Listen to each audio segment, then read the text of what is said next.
I'm not Helena. I'm not Helena. And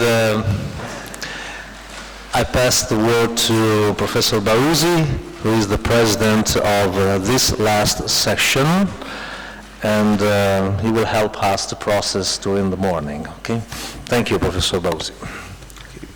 So, ladies and gentlemen, dear colleagues and attendants, please have a seat, and I think we can start with the first presentation of our today morning session. So it is my pleasure here to announce the paper by a dear colleague and friend, Dr. Denis Nosnitsin from Hamburg, who is going to deliver a paper which is, I think, the outcome of an important project he has carried out within the framework of an ERC starting grant led by him.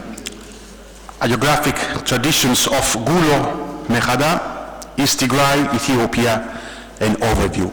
So please, Denis. Thank you, Professor Baouzi.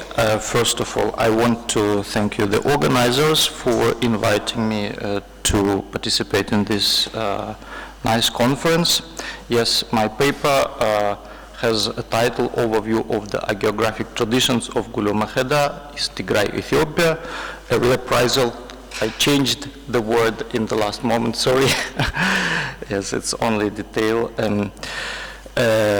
In the years 2010 to 2014, the team of the project Ethiosphere has been conducting regular field missions in the northeastern part of Ethiopia, systematically investigating the content of the ecclesiastic library in East Tigray, in particular in the district called also Woreda, Gulo Mecheda.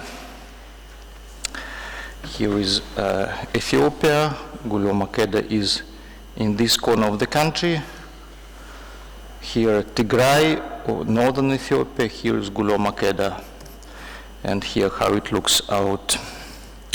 Gulo Mecheda is a region rich in historical heritage, concentrated in a relatively small area, which represents all layers of history of the Ethiopian civilization.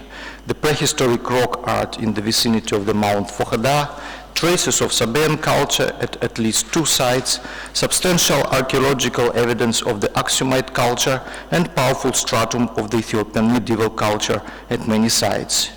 During the medieval period, Gulo Mecheda was a part of a bigger entity known as the province of Agame. The contemporary Gulo Mecheda includes also the famous monastery of the Bredamo and Abu Naragawi, with the oldest surviving Ethiopian church building constructed in at least the 8th century. Today, the population of Gulo Mecheda counts approximately 90,000 inhabitants. 2 main towns are Sabaya and Zalambesa. Gulo Mecheda was the scene of heavy battles during the border conflict between Ethiopia and Eritrea in the beginning of the 21st century, which affected also the ecclesiastic libraries. The bulk of the population adheres strictly to the Ethiopian Orthodox Christianity and is to the most part Tigrinya, the Semitic speaking. In the southeast Tigrinya, in the southeast here, Tigrinya speakers neighbor the Oromo people, a different ethnic group speaking a Cushitic language. The landscape of Gulo Mecheda is rugged, characterized by alternation of hills, plains, gorges, and flat-top mountains. The central part of the region is more easily accessible, especially the area along the historical route between the city of Adigrat and the region of Sanafe, today in Eritrea.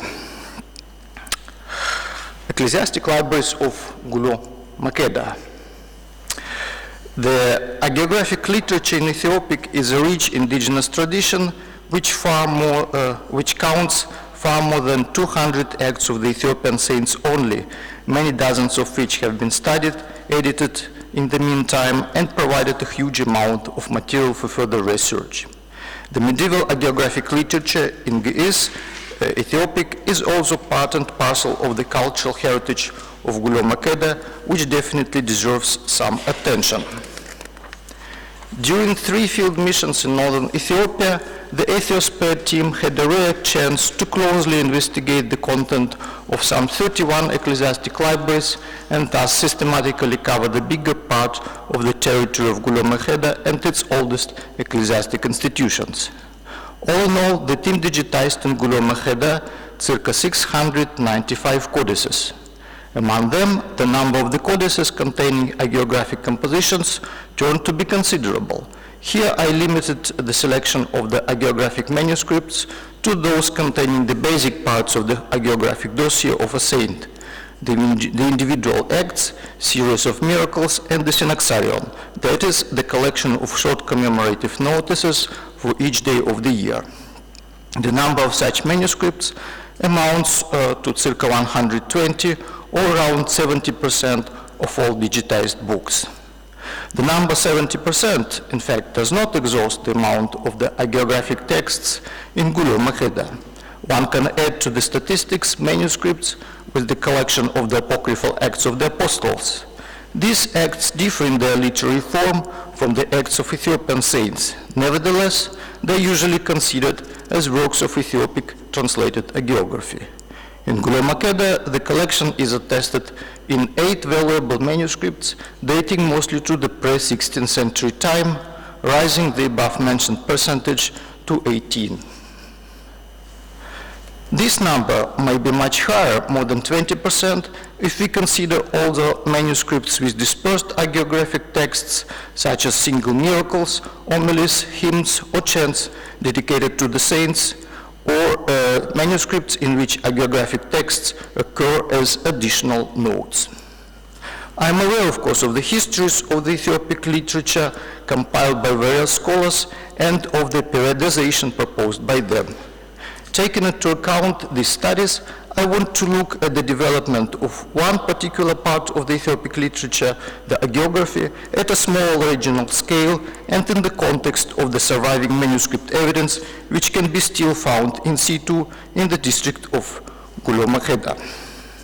I am going to briefly analyze the strata of manuscript evidence and trends in the hagiography attested in this region, which became definable in the course of the study of ecclesiastic libraries and gathering data on the actual veneration traditions.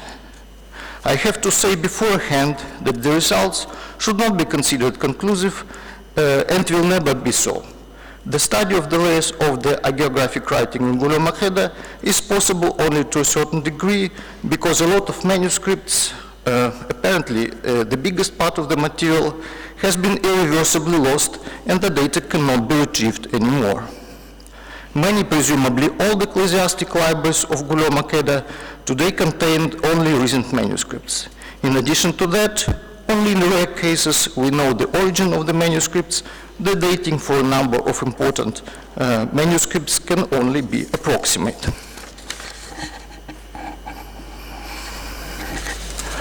The oldest work dedicated to Ethiopian saints found in Gulo Makheda are short homilies in the 14th or 15th century amillaries. These are the homily of Lulianus, Bishop of Aksum, on Garima and Imata from the so-called 9 saints, and the homily of Minas, the Bishop of Aksum, on Abba Yohani of Debrecina, a big monastery now in Eritrea. Both saints are believed to have lived in the Aksumite period. While Garima attracted a lot of attention, Yohani of Debrecina has been understudied and remains a lesser-known personality. The manuscripts containing these texts are found at the Church of Urameskel in a rich old library which survived to our time probably only by chance. The manuscripts are badly damaged and have been out of use over the last centuries.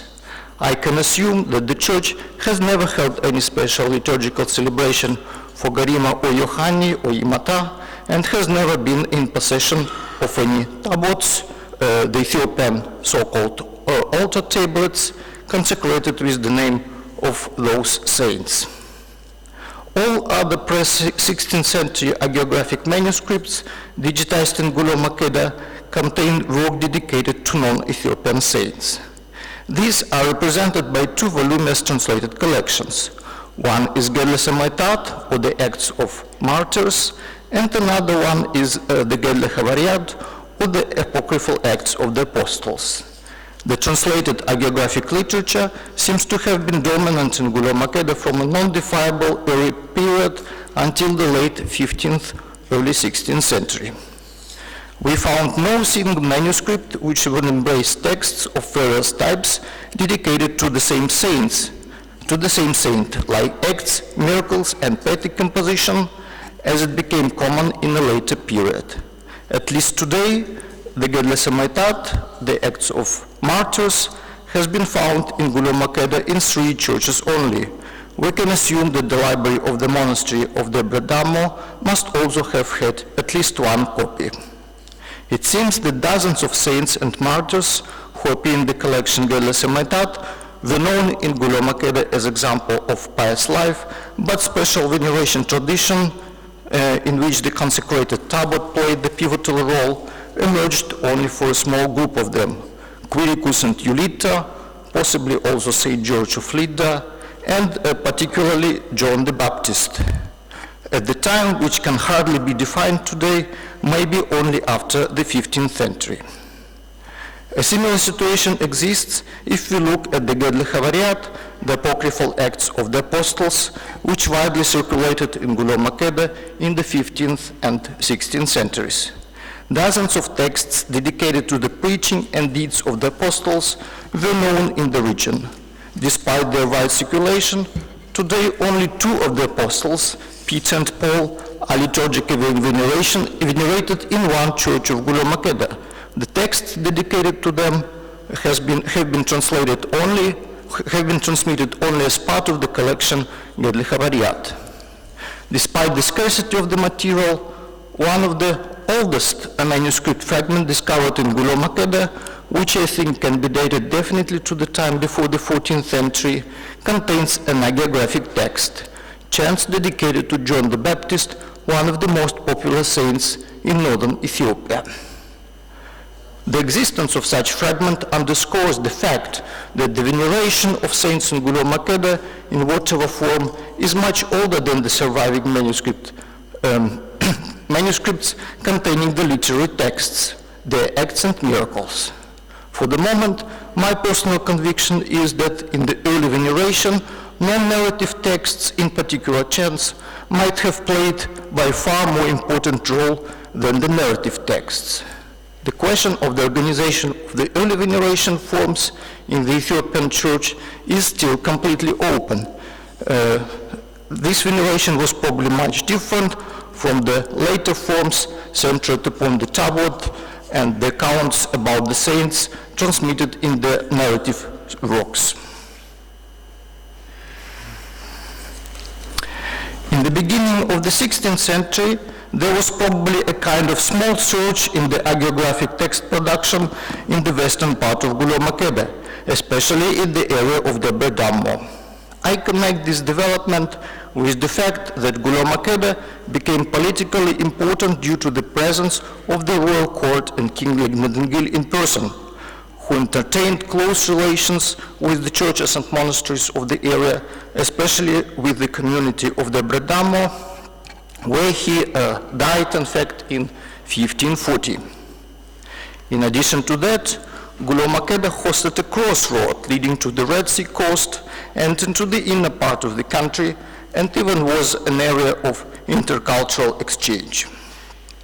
An interesting example reflecting a kind of transition to this period of literary revival is the massive codex UM18 containing the collection Acts of the Martyrs, again from Urakirkos, which would have been produced in the late 15th or early 16th century. This manuscript is the third, in fact, and the most recent among the copies of the Acts of the Martyrs attested in Gulo Makkeda. Among other texts, it contains the Acts of the Ethiopian saint Pantaleon, another one of the so-called 9 saints, but there is no indication that any liturgical veneration was ever established for that saint in the church. With all probability, the Acts of Zemikael Aragawi, the founder of the Bredamo, the fourth one among the 9 saints, and one of the most venerated saints in Ethiopia, today were written in Gulo Makeda in the first half of the 16th century. It is somewhat puzzling that no old manuscript witnesses of this text came to light in Gulo Makeda, not even in the very monastery of Debre Dammo.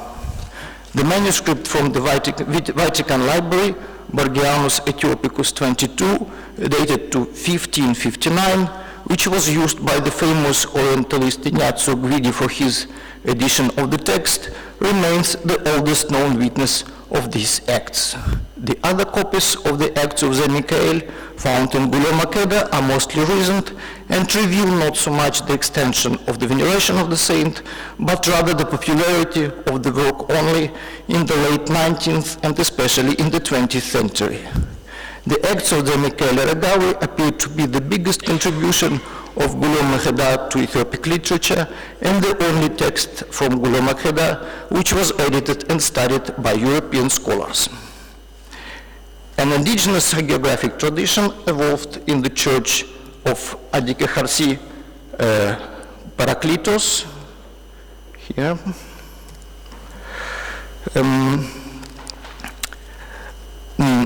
Today, the church is located by the road connecting the city of Adigrat and the monastery Debre Dammo. A group of saints of foreign origin called Tzadkan, the righteous ones, or martyrs of Adike-Kharsi Parakletos, have been venerated in that church. They are said to have come to the region in the Aksumite time during the reign of King Alamed. The composition of the Acts of the righteous ones of Adike-Kharsi Parakletos in the time of King Libna Dengil became the pivotal point in the development of this local tradition. The oldest manuscript of Gulo Makeda with an indigenous hagiographic work is exactly this one, the Codex from Adike-Kharsi Parakletos, containing the acts of the righteous ones or the martyrs of Adike-Kharsi. The extensive colophon provides the date 1523, just 8 years before the beginning of jihad of Ahmad ben Ibrahim Ali Khazi. The colophon recounts that the church of Adike-Kharsi Parakletos was re-established by King Libna Dengil, and the composition of the acts might have been related to that event. For a long time, I was convinced that the acts in this manuscript, being the oldest witness, is probably the initial source of the other textual traditions of the martyrs of Adike-Kharsi. Recently, I have found evidence that it was not necessarily the case. The compiler of the Acts, around 1523, might have had at his disposal a pre-16th century written source. One more composition about the martyrs of Parakletos has been identified in the manuscripts of another church, Moisagu Hela Michael, not far from Adike-Kharsi, but today located in a different district. It was added as a guest text to another hagiographic work by late 16th or early 17th century scribe. This composition, which I call short version A, is brief and has the size of the Synaxarion notice. However, it differs from the commemoration notice for the martyrs included in the Synaxarion of Adike-Kharsi, which can be called short version B. Short version A contains the essence of the story of the martyrs, including the promulgation of the land grant to the church of Adike-Kharsi made by King Alamed. It is written in a simple language, and the wealth of details present in the long acts and miracles is missing, including the pseudo-Greek names of the composers.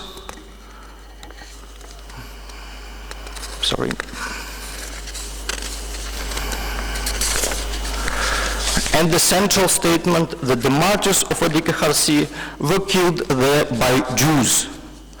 After a quick comparison of the texts, I cannot exclude that the newly identified short version of the Acts predates the long one from 1523 and could have been used for the composition of the letter. If correct, the short version A of the Acts could be placed in the pre-16th century period, even though it is attested in the later witnesses only. The material from the 17th and 18th century shows gradual quantitative growth of the hagiographic writing and its increasingly manifold character. The hagiographic tradition of the martyrs of the writers' ones of Adika Kharsi remained vivid in the 18th, 19th, and 20th century. The hagiographic dossier was extended with a collection of miracles, a poetic composition, and is attested all in at least 6 manuscripts. However, despite the quantitative growth, the tradition remained limited only to one single church and one community, that of Adika Kharsi. From the late 17th century onward, the veneration of Saint Libanus, also known as Matthias, another saint from the Aksumite period, becomes tangible in the form of manuscript evidence. His main sanctuary is located in the neighboring region of Aham, today Eritrea. According to my estimation, all 5 witnesses of the Acts of Libanus found in Gulioma Kheda are posterior to the 16th century. We know that the veneration of the saint in the pre-16th century Ethiopia was well established. The saint is known also in Gulioma Kheda, but manuscript evidence for his hagiographic tradition appears unexpectedly meager. Apparently, in the post-16th century period, the cult of Libanus in Gulioma Kheda was overshadowed by other veneration traditions, and his hagiography was sidelined by other works.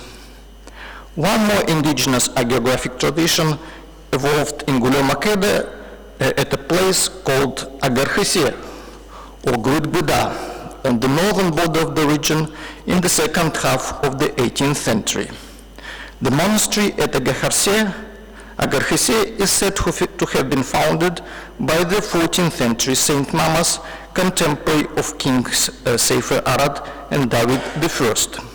He should not have been confused with the 3rd century martyr Mamas, also known in Ethiopia. The earliest manuscript containing the acts of the Ethiopian Mamas can be dated to the time of King Tekle Georgis, that is the late 18th century. We can assume that the hagiographic tradition of Mamas might well antedate the 18th century, but currently we have no tangible evidence clearly pointing to an earlier time. Similar to the Acts of the Martyrs of Parakletos, the Acts of Mamas is written in a difficult language, the narrative is very complex and lacks coherency, it is full of unclear and hardly understandable passages. Remarkably, today the veneration of Mamas is not limited to Gulioma Kheda. In the central Tigray, in the region of Ver-Elikhe, there is one more church, in the Abuna Mamas, claiming to have been established by the saint. It possesses a 19th century copy of his Acts. Probably the church in Gulioma Kheda should be considered the main center of the tradition because it is mentioned as Mama's grave in a 15th century Ethiopic source, and it is most probably the place where his Acts were compiled. How and when the veneration of Mamas was established in the second place, in Ver-Elikhe, is not known. In the 17th and 19th century, Gulioma Kheda becomes more and more exposed to hagiographic traditions from other regions. An important role in disseminating the accounts about the saints everywhere, not only in Gulioma Kheda, obviously belongs to the Ethiopic Synaxarion. The witnesses of its early version, translated from a Coptic Arabic work before the 16th century, are very rare, and I know of only 3 places in Tigray out of circa 130 sites which I visited, where manuscripts with the old version have been preserved. The rest of the Synaxarion copies contain the so-called Vulgate version in the terminology of Gérard Collin, the editor of the Synaxarion. This version was created sometime in the late 16th century. It contrasts to the earlier version. In contrast to the earlier version, it contains commemorative notices also for the main Ethiopian saints. The notices are of an apt length, so that it is possible to read more than one story each day and thus commemorate more than one saint. The Synaxarion circulated in Gulioma Kheda in increasing numbers of copies starting from the 17th century, and it became a powerful vehicle for spreading the stories of the saints venerated outside Gulo Makkeda and outside Tigray, in some cases preparing the ground for the subsequent penetration of their cults and hagiographic works into Gulo Makkeda. Today, nearly each ecclesiastic library in Gulo Makkeda possesses 2 volumes of Synaxarion for the entire year. In the 18th century, or possibly even a little later, the veneration of Gebre Menfes Kudus, one of the most venerated Ethiopian saints, the veneration of Gebre Menfes Kudus and his hagiography came to Gulo Makkeda. The main sanctuary of Gebre Menfes Kudus, one of the most venerated saints of Ethiopia, is located far from Tigray in southern Ethiopia, which by the late 17th century had been out of control of the Ethiopian kings. However, the veneration of Gebre Menfes Kudus quickly spread over the country to northern Ethiopia. The reason for the huge popularity of this saint are still not quite clear. In Gulo Makkeda, nearly 19 manuscripts with his acts and miracles have been digitized. Remarkably, the acts propagate the eremitic type of sanctity, which contrasts the other sanctity types more common in Ethiopia, like that of the monastery founder or saintly abbot. The acts of Tekel Hamanot, one was saint from southern Ethiopia, the founder of the biggest Ethiopian monastery of Debre Libanos, was first appeared in Gulo Makkeda as early as in the second half of the 17th or first half of the 18th century. I estimate that the first to receive the tablet of Tekel Hamanot and a copy of his acts was the church known today as Ro Tekel Hamanot in the eastern part of the district. I assume that the church was rededicated to Tekel Hamanot and the cult was implanted there by one of the local rulers under the influence of the Gondrine kings and their power and splendor, and the elevated status of Tekel Hamanot in Gondar. The manuscript evidence indicated that the acts of Tekel Hamanot, along with the widespread veneration in Gulo Makkeda, along with his veneration, spread in Gulo Makkeda, in particular in the 19th century. The acts are attested in all in all in 12 manuscripts. Here, in this early example, the local tradition of Gulo Makkeda interprets some episodes from the Acts, which were supposed to prove an old connection of Tekel Hamanot to Tigray, especially to Debre Damo, and the supremacy of that monastery over the others. But later, the spread of the cult of Tekel Hamanot and his hagiography went in parallel with the process of centralization of the country and creation of the modern state and church administration, which step by step involved also northern Ethiopia and Gulo Makkeda. Tekel Hamanot was generally associated with the ruling Solomonic dynasty and the idea of the independence of the Ethiopian Orthodox Church. In addition to all the works mentioned above, in the 19th and 20th century, other hagiographical texts were brought to Gulo Makkeda from central Ethiopia or from other parts of Tigray, like the Acts of Tekla Mariam, the Acts of Kiros, the Acts of Abir Igzi, the Miracles of Samuel Fadeba, etc. The Acts of 2 saints from Gundagunde, a big monastery to the east from Gulo Makkeda, and the former center of the so-called Stephanite movement in the 15th and early 16th century, also came to the region. Some churches and communities of Gulo Makkeda were related to Gundagunde, but its influence on the graphic landscape was not as strong as one might expect. In the 20th century, the era of the local saints was gradually coming to the end. The small local veneration traditions were not forcefully terminated, of course, yet definitely lost ground to those promoted in a way by the Ethiopian church hierarchy. In addition to Saint Mary and Saint Michael, the Trinity, the Covenant of Mercy of Virgin Mary, the Savior of the world, and a few saints who were considered rather pan-Ethiopian than local. The hagiographic literary landscape of Gulo Makkeda does not appear very vivid, even though it was not completely static. Not in every case we can understand what was behind the advent, spread, and decline of a hagiographic tradition, but in some cases it is possible, and then we do come to better understanding of the Sitz im Leben of various texts and manuscripts. During the medieval time, the dominant pattern in the cultural production was reception and multiplication of texts coming from other regions, with or without the veneration traditions having been implanted in Guliom Makheda. In the cases of three hagiographic traditions, the Michael Regavi, Martyrs of the Adika Harsi, Mamas of Hagar Hesed, the conditions in Guliom Makheda were favorable enough for the local hagiographic literary activities. The believers needed narratives about their saints. They were local intellectuals skilled enough for writing narrative texts, and persons of importance and power who were willing to act as patrons and commissioners. The number of these hagiographic traditions is not insignificant, especially if we consider the fact that most of the time Guliom Makheda was a marginal area located far from the biggest cultural centers of the Ethiopian kingdom. In addition to that, there are traces of some other figures who were once possibly venerated in Guliom Makheda as saints, but for the moment, the condition of the sources does not allow any further conclusions. There are still many puzzling facts and unclear issues.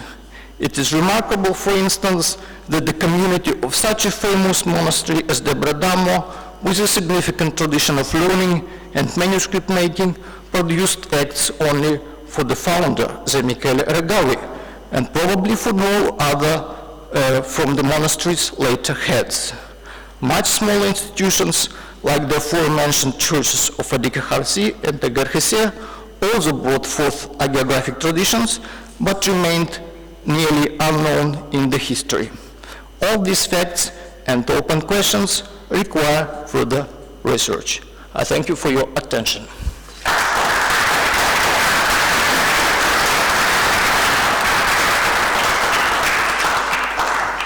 Many thanks, Denis, for the paper as well as for having, let's say, stuck to the 30 minutes, because we have started at 9:10. So many thanks.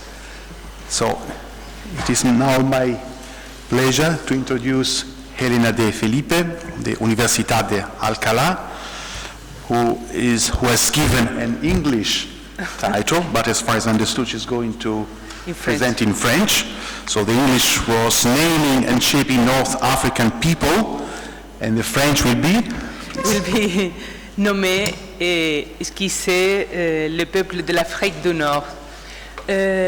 D'abord, je voudrais remercier Menelav Kiwi, Bermondo Prognatelli, Paolo Nicelli pour l'organisation et pour les travaux de nous coordonner dans ces rencontres, que ça a été très important pour nous tous.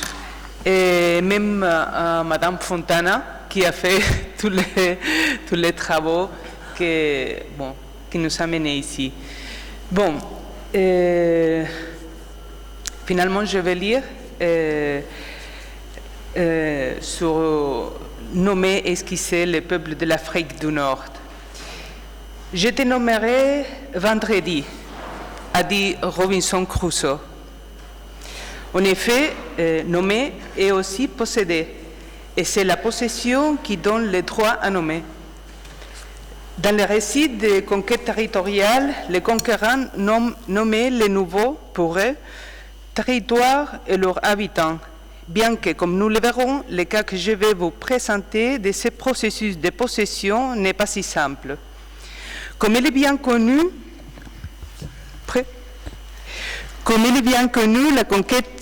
la conquête arabe du Maghreb a, dans les sources arabes, des caractéristiques singulières qui sont à mettre en relation avec la longue durée de cette conquête par rapport à l'expansion territoriale islamique dans le Moyen-Orient, ainsi qu'avec la complexité des circonstances du processus d'islamisation des habitants du territoire.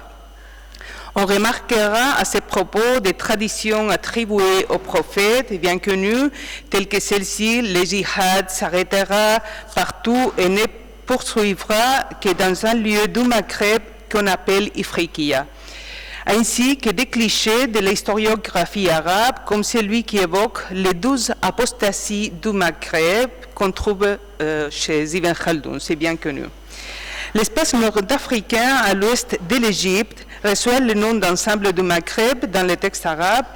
La trace de l'inconnu dans cet espace avant l'arrivée des Arabes peut se déceler dans des noms de lieux couvrant des espaces plus limités.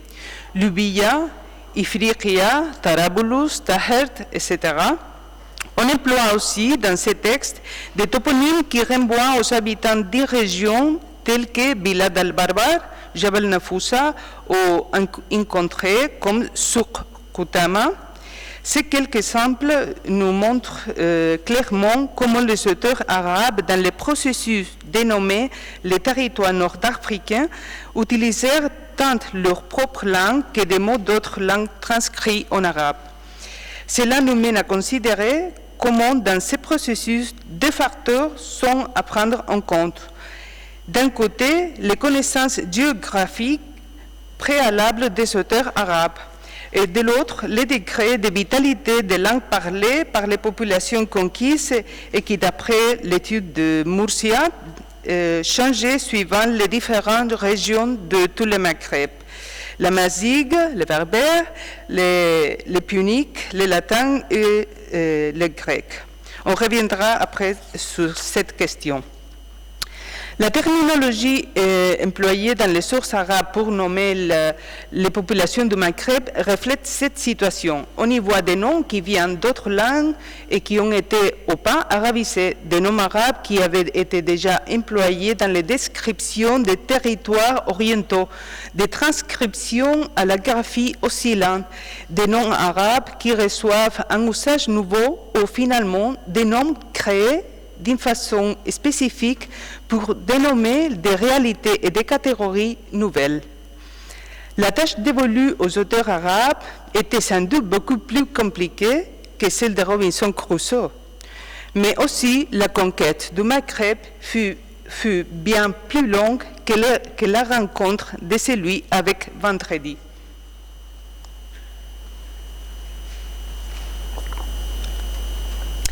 Dans cet exposé, j'ai l'intention de brosser une vue d'ensemble de la terminologie employée par les textes arabes pour dénommer les populations établies à l'ouest de l'Égypte. Pas l'Égypte, que c'est bien compliqué, il se...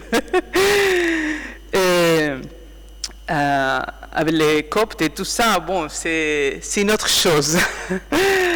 Je vais donc vous présenter les ethnonymes employés par ces sources en analysant leurs différentes catégories et le contexte dans lequel ils sont placés.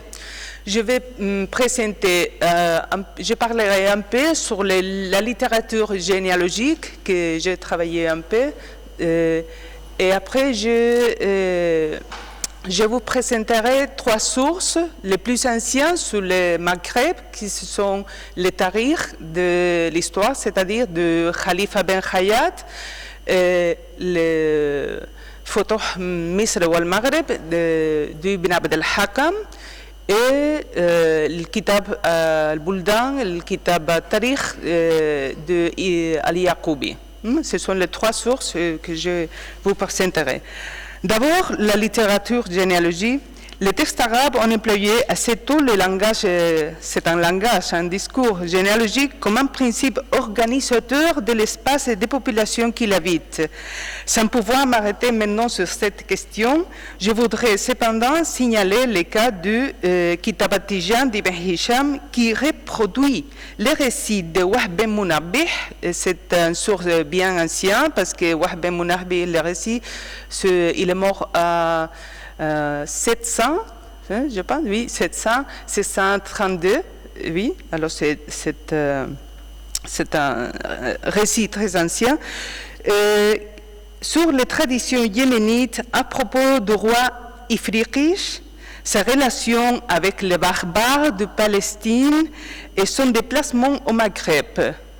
Il faut noter qu'Ibn Hisham, qui a passé une grande partie de sa vie en Égypte, ne donne pas d'autres précisions sur les habitants des contrées situées à l'ouest du pays.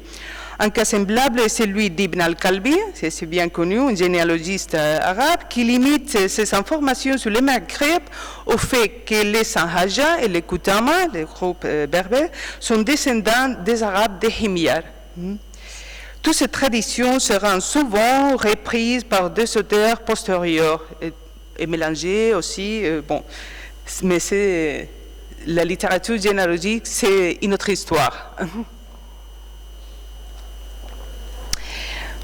Dessus, je parlerai maintenant sur l'œuvre de Khalifa Ben Hayat. Cet auteur est mort à 854. 800, on dit? Oui. Au-delà du langage généalogique, les genres du Maghasi, c'est-à-dire de la conquête, nous offrent une autre vision de la configuration des nouveaux espaces islamiques, appuyés sur les détails des conquêtes, des pactes et des faits d'armes. Un bon exemple de cette littérature de Maghasi, c'est l'œuvre de l'histoire de Khalifa Ben Hayat, un auteur de Bassora qui s'occupe de la période Umayyade et qui ne visite pas le nord de l'Afrique.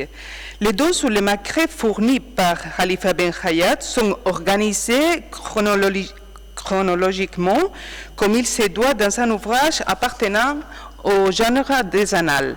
Ce classement chronologique suit les campagnes militaires des personnalités les plus importantes de la conquête, telles que Moussa ben Nusayr, Hassan ben Anouman, etc. Khalifa Ben Hayat se réfère aux barbares d'une façon générale, comme Ammat al-Barbar, c'est-à-dire un groupe de barbares, mais il emploie aussi le mot Qabil, c'est-à-dire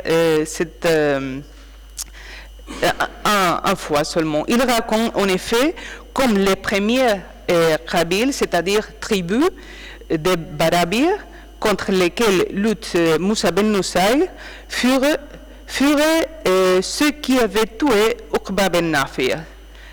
Le mot Qabil n'est pas un exact équivalent de Qabila, un mot que Khalifa Ben Hayat n'emploie pas pour faire référence aux barbares.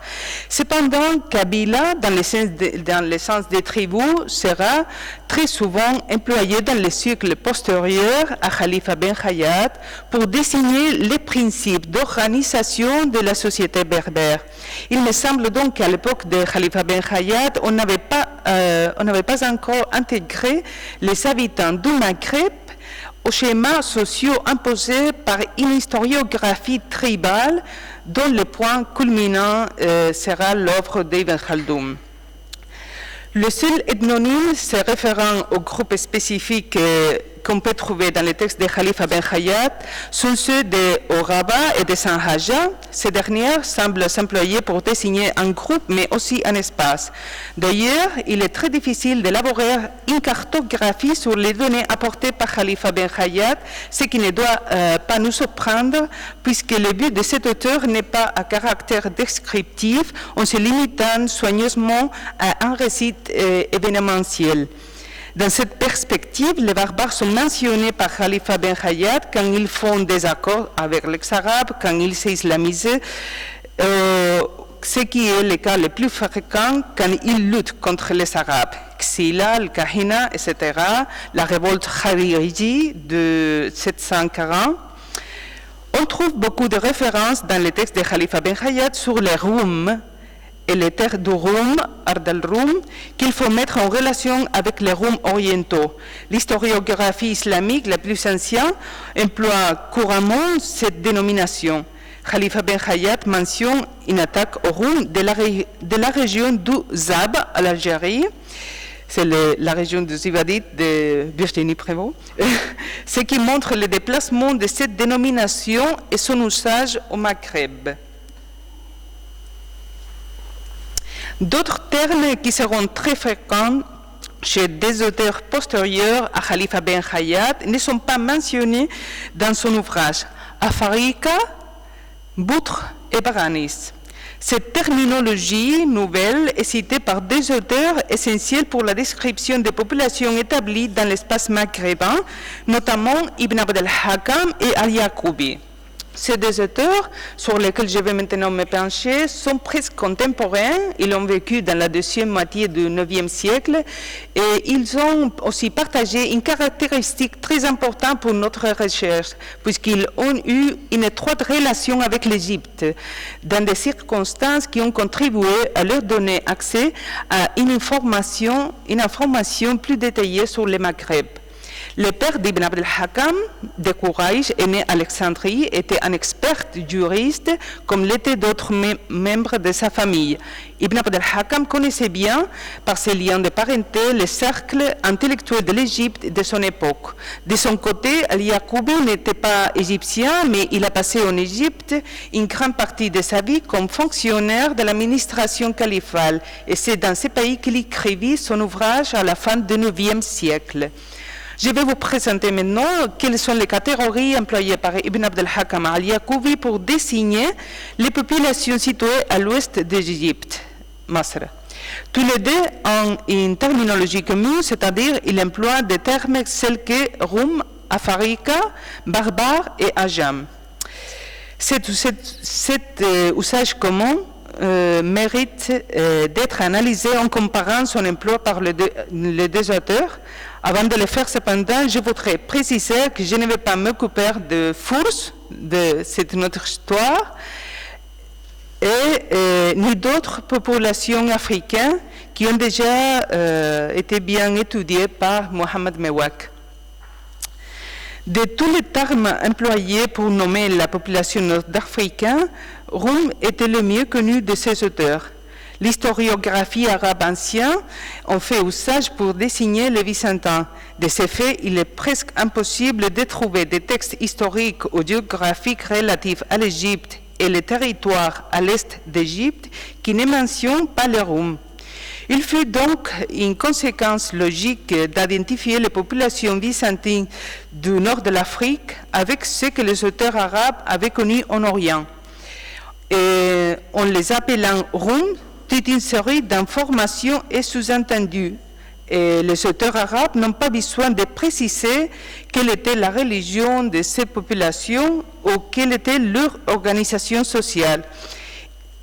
On voit d'ailleurs comment dans Ibn Abd al-Hakam et Al-Yaqoubi, les Roums nord-africains sont placés dans les régions nord-africaines qui étaient les plus exposées à la poussée des armes arabes et non dans des contrées plus éloignées, bien sûr, comme Sidi Massa au sud du Maroc. En ce qui concerne les Ajam, je dois renvoyer l'excellente étude de Fathi Bahri qui analysait l'usage de ces termes dans le contexte maghrébin à travers un ample éventail de sources arabes. D'après Bahri, Al-Yaqoubi se fonde, je cite, se fonde sur la langue pour identifier les différents groupes qu'il énumère. Il distingue les Arabes et les non-Arabes. Parmi ces derniers, une séparation est faite entre ceux qui viennent d'Orient, les Persans, et ceux qui sont nés au pays, les Ajam al-Balad, à savoir les Roums, les Afarika et les Barbares. Le terme Ajam sera donc un mot générique pour désigner les non-arabes qui ont à leur tour des caractéristiques précises.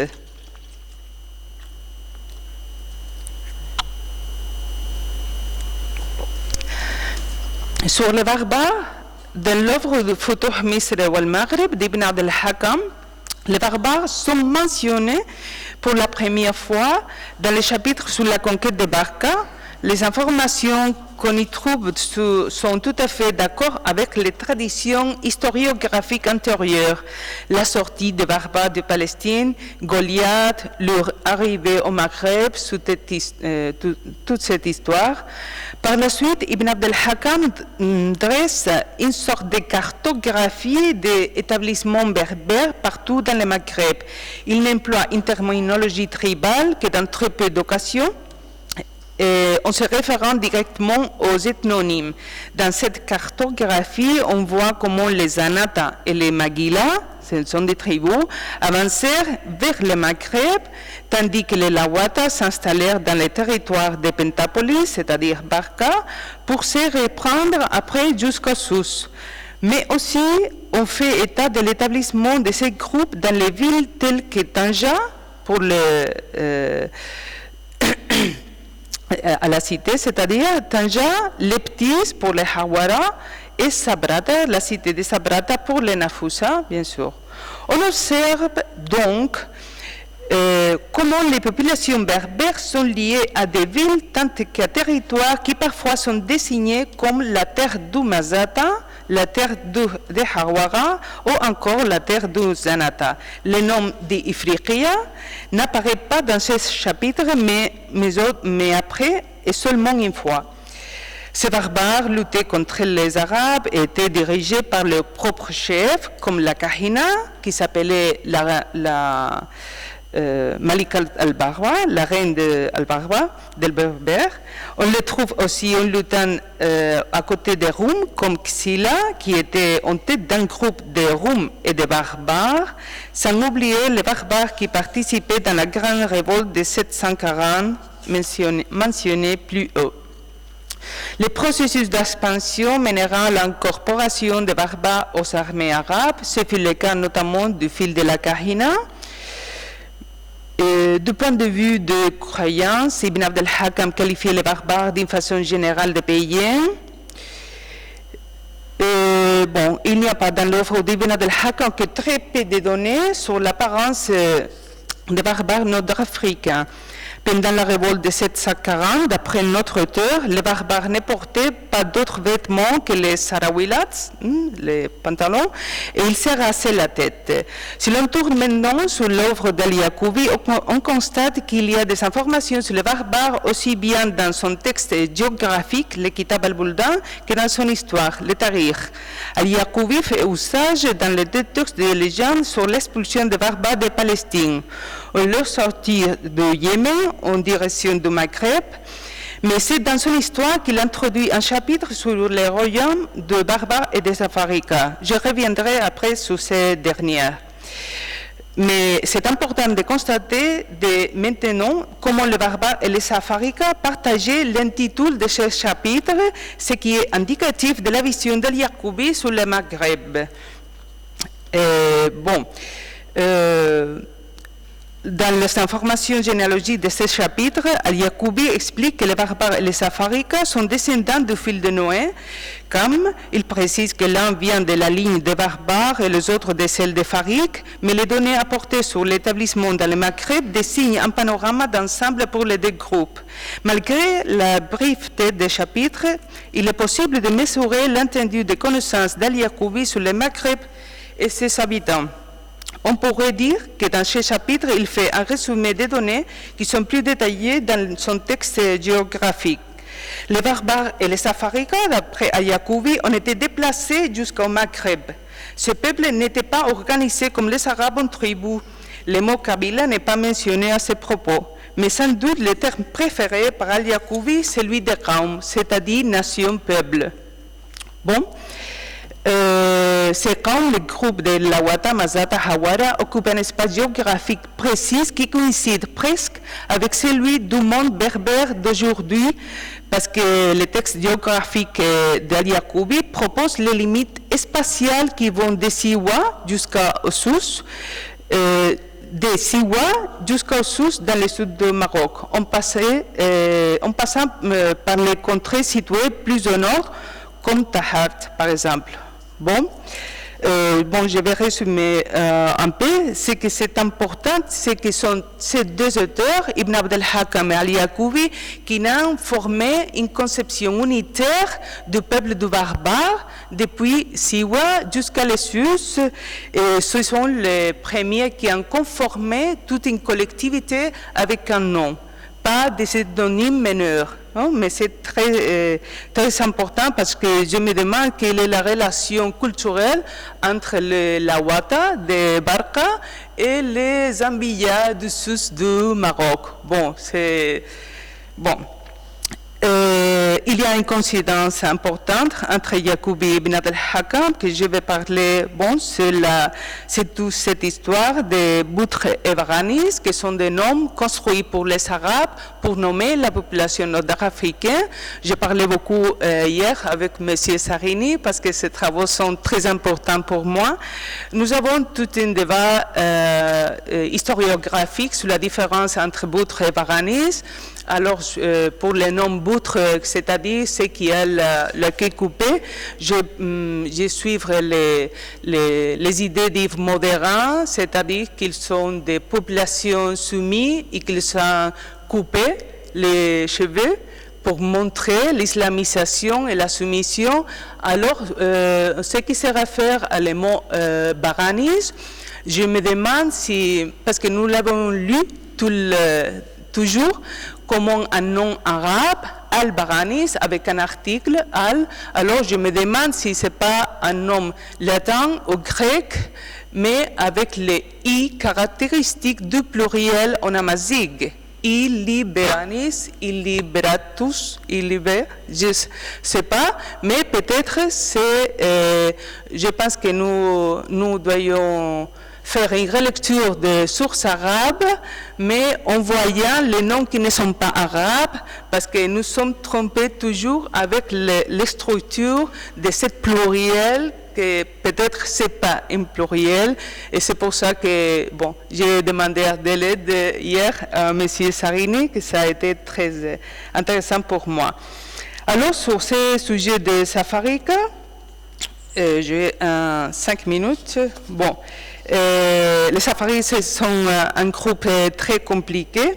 Dans une source arabe très postérieure à celle que j'analyse ici, l'édit Bilad al-Andalus, 14e siècle, on trouve un long récit sur l'entrée des Safarika dans l'Andalus. Bon, d'après les données de ces sources, l'éditeur il fait la conclusion que ce sont des Carthaginois, les 7 Afarika, mais nous avons aussi l'information d'Ibn Abd al-Hakam et de Al-Yaqoubi.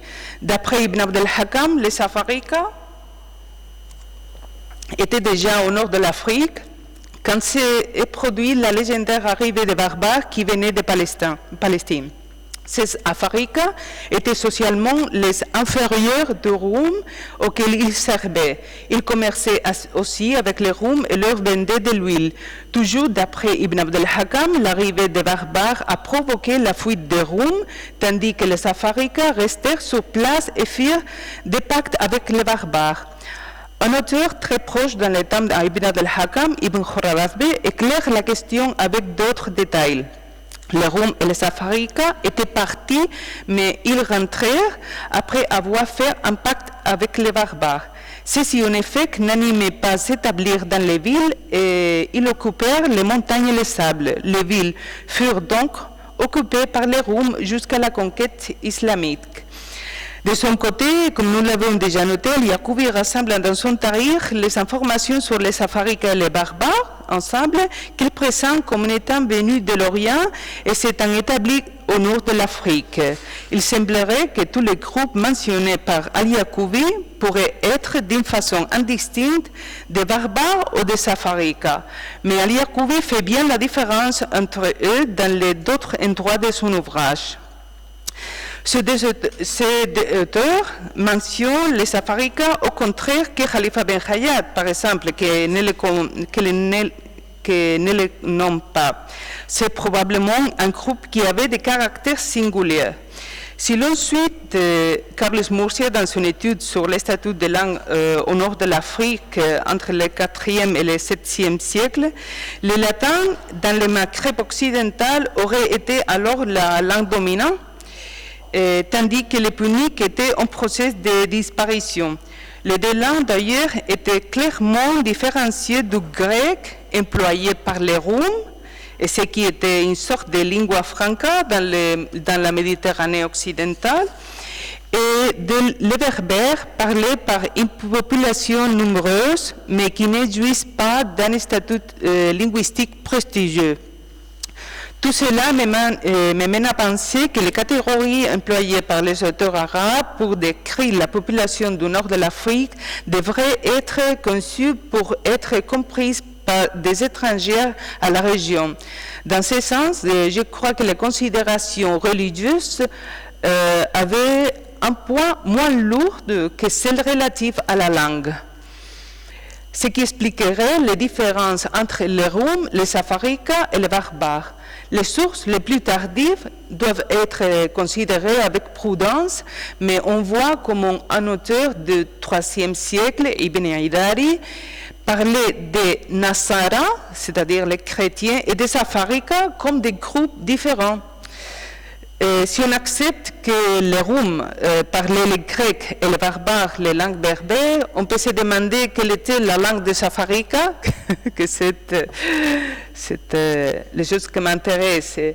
Si, comme dit Karl Murcia, le latin était la langue dominante à la veille de la conquête arabe, c'est que les Afarikas parlaient latin comme signe d'identité recueilli par les auteurs arabes, ou parlaient plutôt une langue punique résiduelle. Si c'était le cas, on aurait la confirmation du fait souligné par Al-Yaqoubi de la provenance orientale des Afarikas. Mais M. Sarini m'a dit hier que c'est très improbable de la conservation du punique à la zone. Hein? Oui, que c'est très, très improbable. À côté de la langue, la description des populations conquises, des populations conquises tient en compte d'autres circonstances. Tout d'abord, parmi elles, on songe l'islamisation de ces populations, que je pense que c'est la différence entre cette dénomination de boutre et illibérance ou je ne sais pas comment seraient les noms. Les auteurs arabes que je viens de présenter ne sont pas les seuls à avoir préservé des données singulières sur le nord de l'Afrique à l'époque de la conquête islamique. Il faudrait ajouter, bien sûr, d'autres textes un peu postérieurs, presque contemporains, comme Ibn al-Hawkal, Ibn Khouradafbe, mais ce que j'ai analysé ont l'avantage d'être les plus anciens et de ce fait qu'ils ont dessiné les premiers toute une partie de l'histoire qui verra comme le nord de l'Afrique est devenu le Maghreb. La terminologie et l'approche géographique historique de ces auteurs sera exploitée pour les auteurs qui les suivront jusqu'à le temps le plus récent.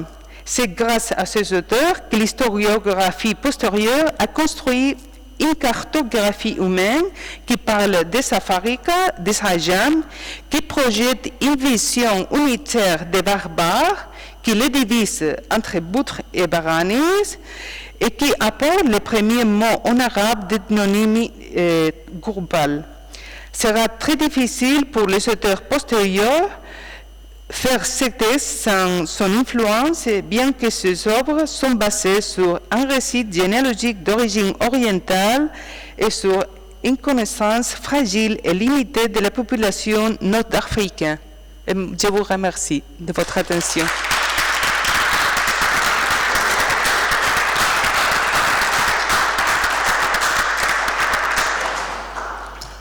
Many thanks indeed for this paper and for this, let's say, presentation of historical geography, we can say, of the Berber area. We are now moving to the next speaker, who is Samuel Wauwert of the Westfälische Wilhelms-Universität Münster, and he's going to talk about Coptic authors and their literary works in the first millennium. Please. With Coptic literature, I mean non-documentary texts written in any dialect of the Coptic language. The content and the author, whether Christian or not, should not play any role in identifying Coptic literature. In this context, it's important to distinguish between Coptic literature and literature of the Copts, since some Copts wrote in Greek and later in Arabic as well. However, most of the Coptic literary texts deal with Christian themes and have been written by Christian authors, mainly clergymen. Coptic as a literary language flourished from the 5th to the 7th century until it has been replaced by Arabic. Coptic literature consists mainly of hagiographies, panegyrics, sermons, and pastoral letters. After the schism in the Council of Chalcedon in 451, the gap between the Coptic Church and the rest of the Christian world became gradually wide, so that the Western Christian world became totally unaware of the Coptic language. For example, when Fabio Figelli tried to catalogue the manuscripts preserved in the Vatican, he described Coptic as a language written with a mixture of Greek and Ethiopian letters. The interest of the Western world in the Coptic Church and its language began in the 17th century by collecting Coptic and bilingual Coptic Arabic manuscripts from monasteries and old churches of Egypt. The first attempt in the modern time to give a list of the Coptic authors as well as their literary works has been undertaken by Tito Orlandi, 1970, in his work Elementi di lingua e letteratura copta, where he distinguished between original Coptic literature, that means Coptic texts written by authors of Egyptian origin, and those texts attributed to non-Egyptian authors and are handed down in Coptic translation. In 1980, Martin Krause published an informative article on the Coptic literature in the Lexicon de Egyptologie and divided Coptic literature into 14 topics, including Coptic Bible, Apocryphal, Gnostic, and Manichaean texts. After that, Tito Orlandi published a series of articles on Coptic literature in general, including a long one in 2006 with the title Patristic Texts in Coptic. The most recent one is Orlandi's essay in the online Oxford Handbook of the Literature of the Roman Empire in 2016. In his introduction to one of his books published in 2008, Tito Orlandi complains about lacking of scholars working on Coptic literature. He wrote, "On the other hand, the works which constitute the Coptic literature and their relative manuscripts are not easily classified according to a general and consistent critical and historical arrangement. The fact that until now I have been more or less alone in making serious efforts in that direction, substantiated in publications and offered to the evaluation of the scholars, is an implicit by clear demonstration of what I say." End of the quote. Shenouda of Atriba from the 4th and 5th century is known as the most productive Coptic author at all. His literary corpus exceeds the literary production of all other known Coptic authors of the late antiquity together. Unfortunately, only about 14% of Shenouda's literary corpus survives. Thanks to the careful and accurate work of Stephen Emmel, who could reconstruct the works of Shenouda, we now have a detailed description of all known manuscripts and fragments of the writings of Shenouda. Furthermore, Emmel developed a list of abbreviations to refer to manuscripts and fragments preserved outside of Egypt. Every institution holding a collection of Coptic manuscripts of any amount received a designation consists of two parts.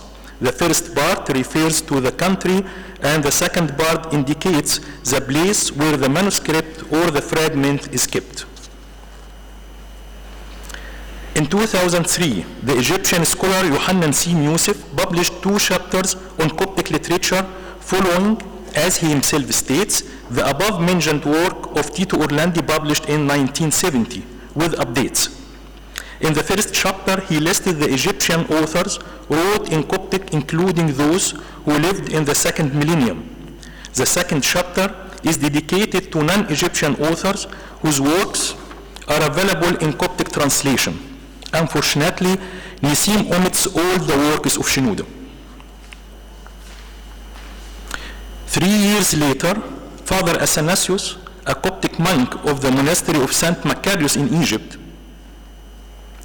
published an extensive book about the same topic depending on the online database offered by the project Corpus Dei Manuscritti Copti Literari CMCL, established by Tito Orlandi and still in progress. Father Athanasius' book is limited to works attributed to an author and omits therefore anonymous and translated writings. The CMCL project became a very important tool for scholars, students, and lay persons. It aims to cover every literary work written in or translated into Coptic, including Coptic Bible. Moreover, it tries to reconstruct the Coptic manuscripts by collecting fragments belonging to the same codex and gave it a designation referring to its place of origin. Similar to the CBG, Clavis Patrum Graecorum, to every work mentioned in the CMCL, a CBC number is given, that is Clavis Patrum Copticorum. Due to the wide scale of CMCL project, some entries still lack some information, such as the modern translations of some Coptic texts or information about some Coptic authors.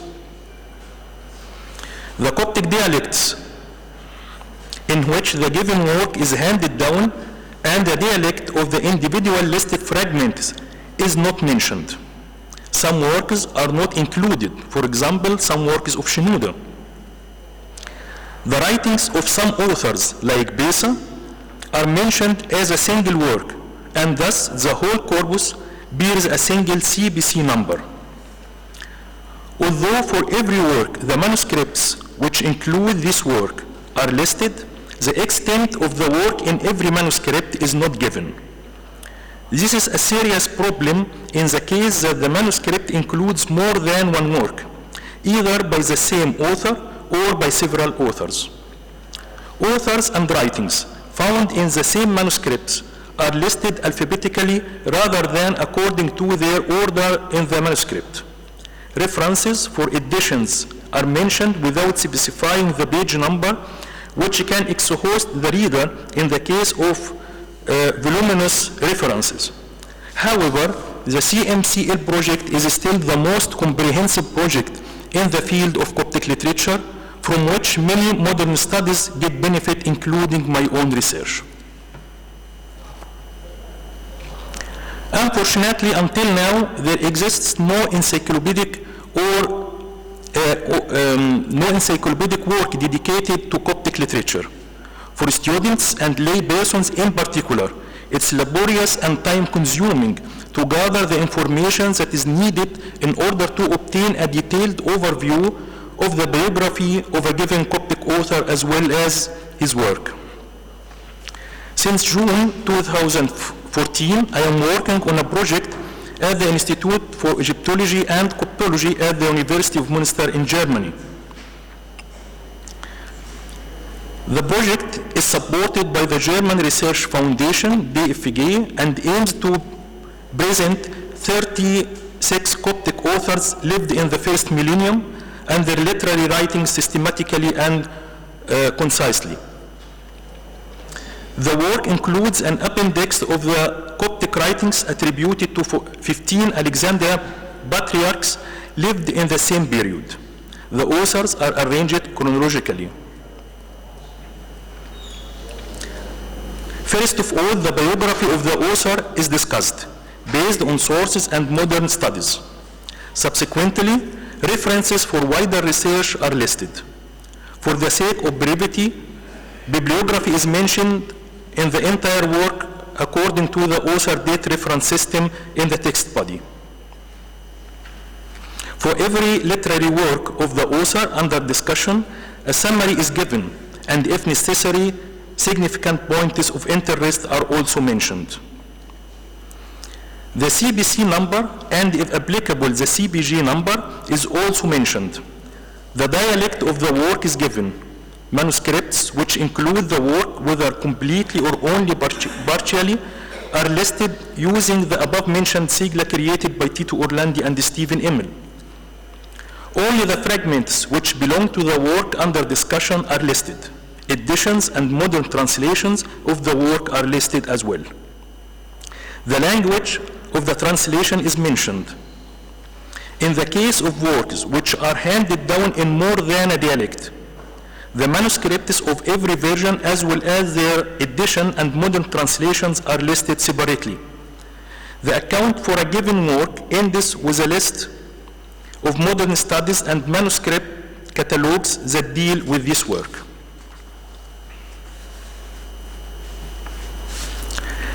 Since I work mainly with published editions and modern references, some problems remain unsolved. In the case of unpublished works, it's difficult to give a summary for their content. Even if the unpublished fragments are known, the access to them is not always granted or possible. In other cases, the mentioned fragments in catalogs and modern bibliography vary from each other. The shelf mark of some manuscript collections has been changed and the new shelf marks are not published. The Coptic fragments preserved in the British Library and catalogued by Crum in 1905 is a good example. Only a list of those fragments preserved there and include the works of Shenouda has been made available by Stephen Emmel. The original language or the real author of some Coptic text is still disputed, which makes their inclusion in my project a difficult decision, such as the writing attributed to Paul of Tama and Stephen of Thebes, or the Gospel commentary attributed to Rufus of Shotib. Until now, there are no clear and unanimous criteria to distinguish between original Coptic writings and translated texts. Some scholars decline to suggest a Greek original behind most of the Coptic texts, even if there is no traces of this original. Due to the bilingual Egyptian society of the period in which Coptic literature flourished, it remains difficult to establish such criteria. Anyway, my project covers a small portion of the Coptic literature, namely literary works which are attributed to authors of Egyptian origin. Works of non-Egyptian authors in Coptic translation as well as writings of anonymous authors are not included. Since my project should be finished within a limited period of time, I had to omit some data I had